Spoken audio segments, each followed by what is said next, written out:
mystery of the prophets, major versus minor. Does it even matter? Imagine waking up one day, hearing a voice, a loud one, commanding, undeniable.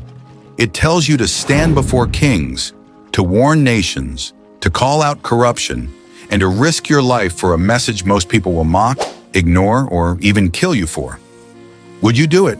This was the life of prophets in the Bible. But here's where it gets interesting. Some of these prophets are called major, while others are minor. And that raises a serious question. Does that mean some were more important than others? Did God rank his messengers? And if he did, what does that say about how he chooses people today? Stay with me as we bring answers to all these questions. The truth is, the difference between major and minor prophets isn't about importance, it's about length. The major prophets, Isaiah, Jeremiah, Ezekiel, and Daniel, wrote long, detailed books filled with massive visions that spanned centuries. These were not just messages for their time. They spoke of the rise and fall of empires, the coming of the Messiah, and even events that we believe are still unfolding today and in the future. Then we have the minor prophets, 12 in total, with books much shorter, sometimes only a few chapters long. But don't be carried away by their size. Jonah? His story shook an entire city. Malachi? He prophesied about John the Baptist hundreds of years before he was born. Amos? A simple shepherd who called out the corruption of the elite and warned of judgment, and many other prophets. Here's where things get even more dicey.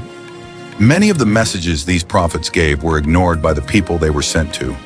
People laughed at them. Some were hunted down. Jeremiah was thrown into a pit. Isaiah, according to tradition, was sawed in half. They weren't respected religious leaders.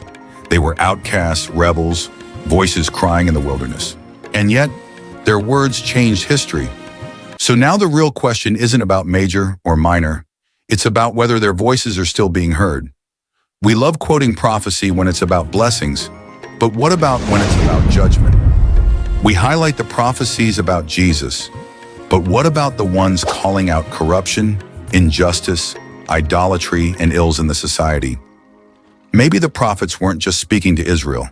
Maybe their words are still speaking to us.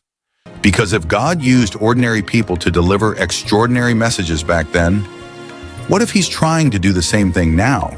Are we listening? Or are we just like the people who ignored them the first time?